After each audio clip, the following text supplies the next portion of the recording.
Korea, the United Nations victory that seemed certain becomes retreat as 1 million Chinese Reds invade Korea from the north.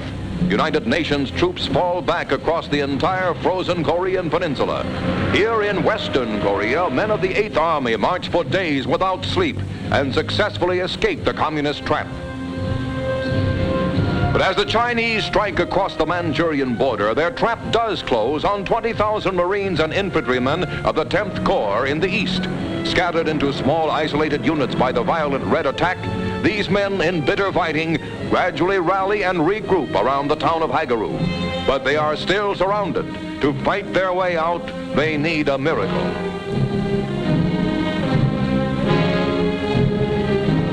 It is 60 miles from the Changjin Reservoir on the Hagaru Plateau to the escape port of Hungnam.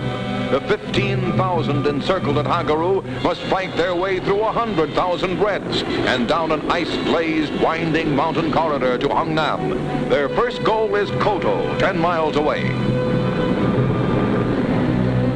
Fighting by night in weather that reaches 30 degrees below zero, moving by day, the units from Hagaru march into Koto to link up with 5,000 other isolated Marines.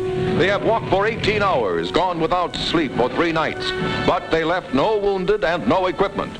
"We didn't come out as stragglers," one officer reported. "We came out as Marines."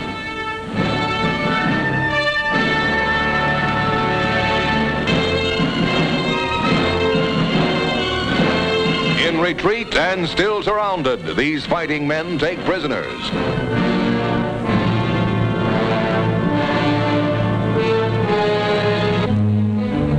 Our wounded are evacuated by air from an emergency airstrip. Not one casualty is left behind.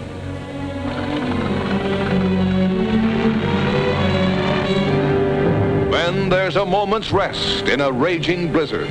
Such were the men of Valley Forge.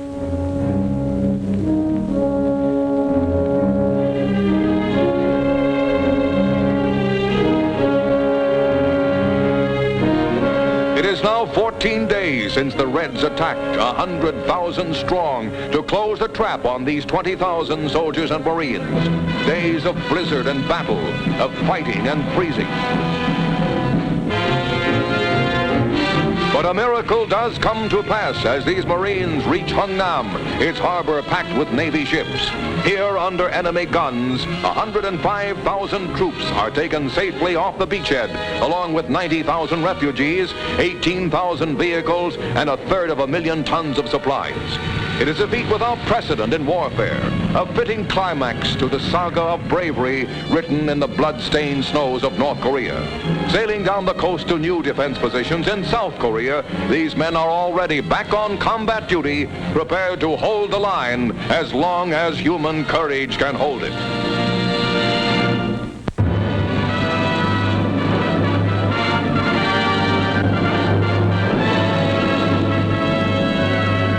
Last June, the forces of communist imperialism broke out into open warfare in Korea.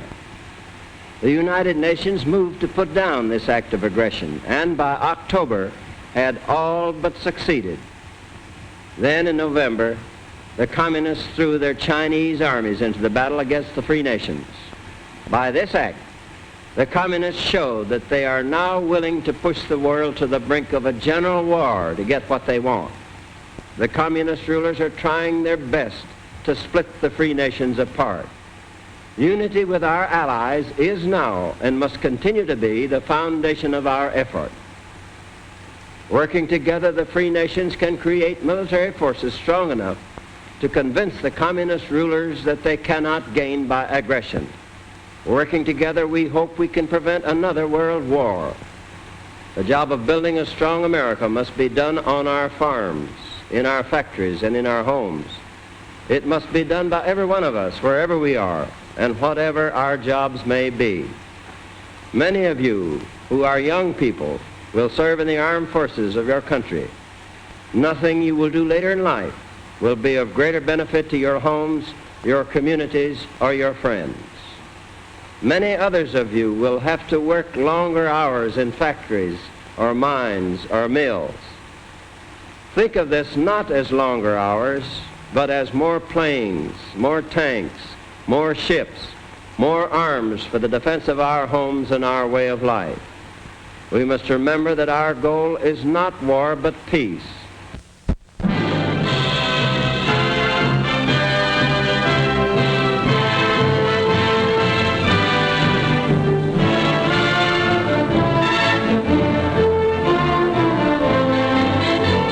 As the Chinese Communists force United Nations troops into retreat in Korea, British Prime Minister Clement Attlee arrives in Washington for conferences with President Truman.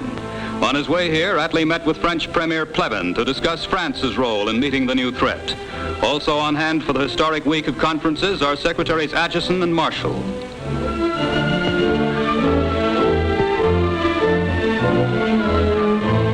As Mr. Attlee leaves the White House, the chiefs of state jointly announce their determination to fight on in Korea and to speed the rearming of the Atlantic Pact nations in Europe as the best answer to worldwide communist aggression.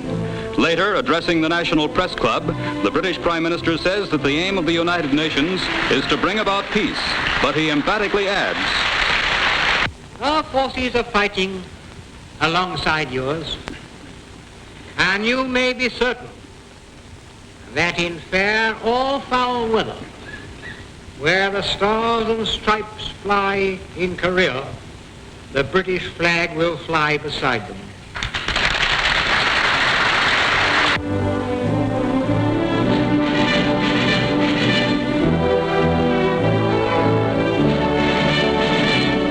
In Washington, Charles E. Wilson confers with Defense Secretary George Marshall following Wilson's appointment as Supreme Director of America's vast industrial mobilization.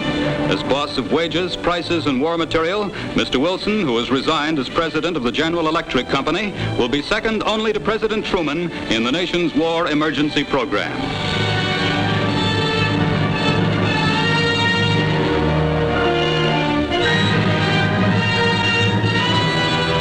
Chinese Communist General Wu and his delegation arrive at the United Nations. In reply to the charge of Chinese Red aggression in Korea, made by U.S. Delegate Warren Austin, Wu makes a 2-hour speech defending the presence of Chinese Communist armies in Korea and in turn accuses the United States of criminal aggression. Continued efforts by a succession of UN members to bring about a ceasefire and the end of Chinese intervention are blocked by Russia and her satellites. With a hearty send-off from Russia's Yakov Malik, General Wu departs for China by way of Moscow, still silent on peace, still blaming America for the Korean War.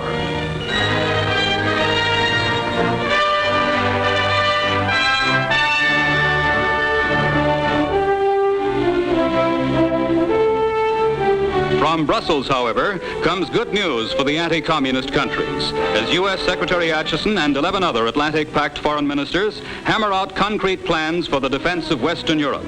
The wheels are set in motion for speeding up production and establishing a unified Western Army under one command.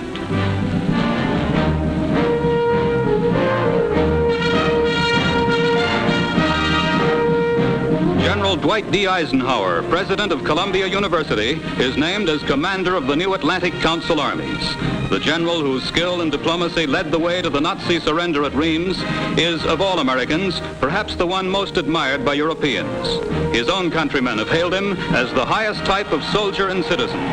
Now Ike Eisenhower goes back on the active duty for which he's always held himself ready. It's agreed that if anybody can do the job in Europe, Eisenhower can.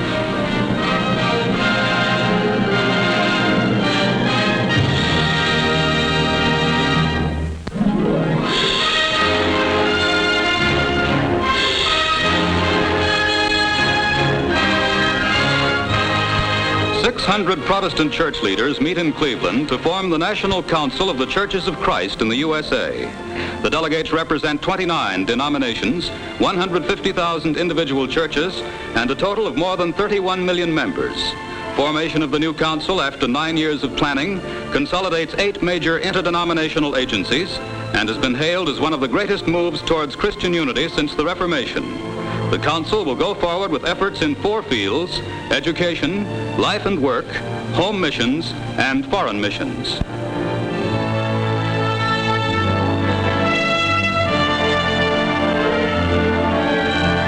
The right Right Reverend Henry Knox Sherrill, presiding bishop of the Protestant Episcopal Church, takes over as first president of the council.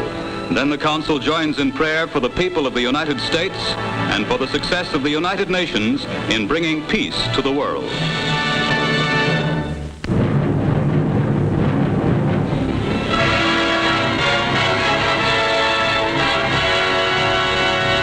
Explosions rock Sicily's mighty Mount Etna, shooting flames high into the air and spewing forth a burning stream of lava.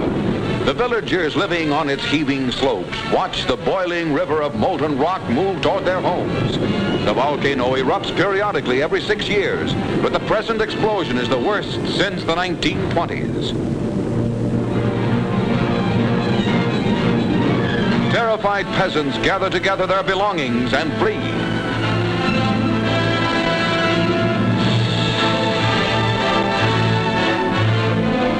The onrushing stream of lava is 20 feet deep and almost half a mile wide.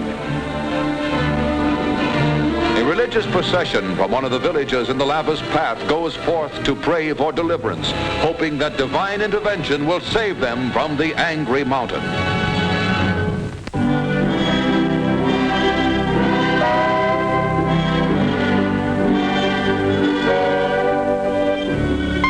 When there are elections in Hawaii, the candidates serenade the voters as they go to the polls. This year, the elections have special significance for these tropical Pacific islands, which became a United States territory at their own request in 1898. For today, Hawaiians are voting on the Constitution under which they would live if, again at their own request, Hawaii should be voted America's 49th state by the U.S. Congress. 85% of the eligible voters turn out to set a record at the polls.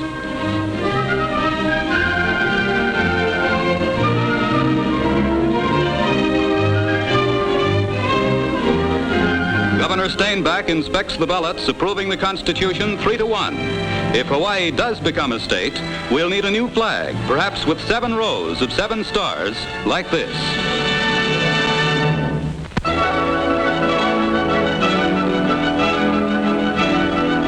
Fashion takes to the ice at New York's Rockefeller Center skating pond. Though Susan's technique leaves something to be desired, her one-piece rayon skating dress is just right for the occasion.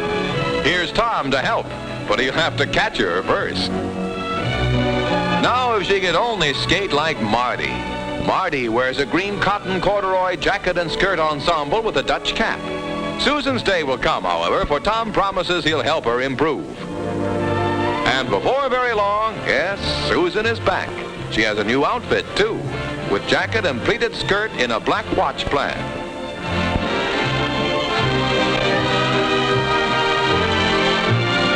Of course, Marty hasn't lost her skill or her chic. She's wearing a cotton twill-back velveteen vest and skirt with matching cap. These latest skating fashions are nice on ice.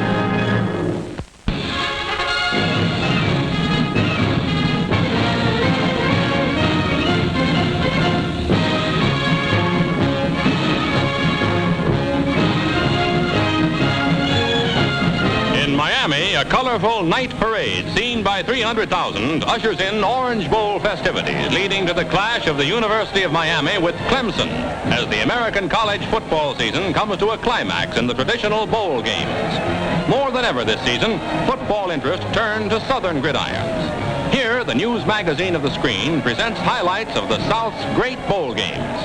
Pageantry and carnival join with the appeal of an exciting American sport.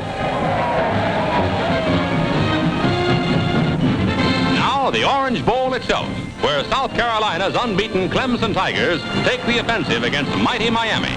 Clemson halfback Billy Hare hurls a forward pass to end Bob Hudson. And a moment later, star fullback Fred Cohn makes the first half's only score. Clemson leads 7-0. Between halves, a day at the circus pageant thrills the crowd. But greater thrills are still to come. For after Clemson has scored again and leads 13-0, Miami gets moving. Halfback Frank Smith twists his way deep downfield to the Clemson 5-yard line.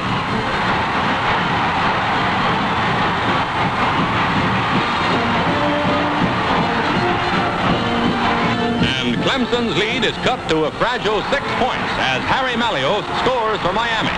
Another touchdown would give Miami a chance to go ahead. And here it comes. Quarterback Bob Schneidenbach's pass to Ed Lutz. And Lutz runs it to the Clemson 12-yard line.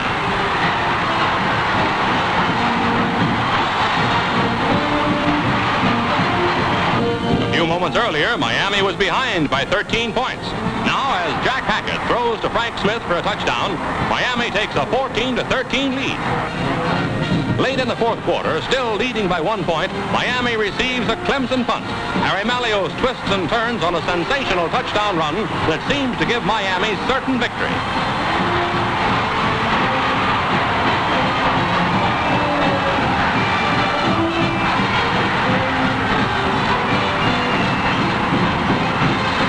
The great run doesn't count because of a penalty, and the last-moment safety gives Clemson 2 points and the game, 15-14.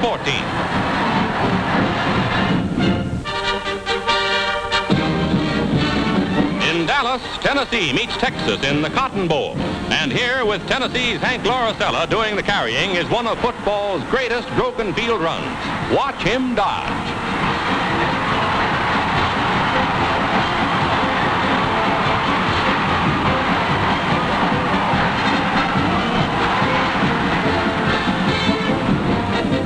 Payne finishes what Lauricella started with a lazy pass to John Grubel in the end zone. Tennessee takes an early lead, 7-0. Then Texas takes command. After one touchdown, Ben Tompkins heaves a 34-yard pass to Gib Dawson, and Texas ends the half leading 14-7. Texas leads by a single point, 14-13, when a Tompkins pass is intercepted by Tennessee's Jimmy Hill in the game's dying minutes. Hill runs into Texas territory, and Volunteer hopes stay alive. Now to grab victory from defeat, Tennessee's Lauricella passes to Rechichar that puts Tennessee 26 yards nearer the goal. 3 minutes remain. Lauricella makes the most of them as his smash sets up a Tennessee Cotton Bowl victory, 20-14. In New Orleans, mighty Oklahoma, unbeaten in 3 years, meets Kentucky in the Sugar Bowl. Kentucky's quarterback, Babe Parilli, throws to halfback Wilbur Jamerson in the end zone. With the game only 2 minutes old, Kentucky leads 7-0. Oklahoma battles to keep its tremendous string of 31 straight victories, but Kentucky won't stop. A collision ends a 16-yard game. Then it's Parilli again, showing off his throwing skill. Al Bruno catches the pass and goes to the 1-foot line. One play later, Kentucky's lead is 13-0. Finally, late in the fourth quarter, Oklahoma gets moving. 5 times this year, Oklahoma has come from far behind to win. Can the Sooners do it again? Well, this play nets them a first down. And on the next play, Oklahoma makes its first score on a pass from Vessels to Green. But that's as far as Kentucky will budge. Mighty Oklahoma, rated the nation's best football team, bows to unconquerable Kentucky 13-7, ending the greatest winning streak in modern times.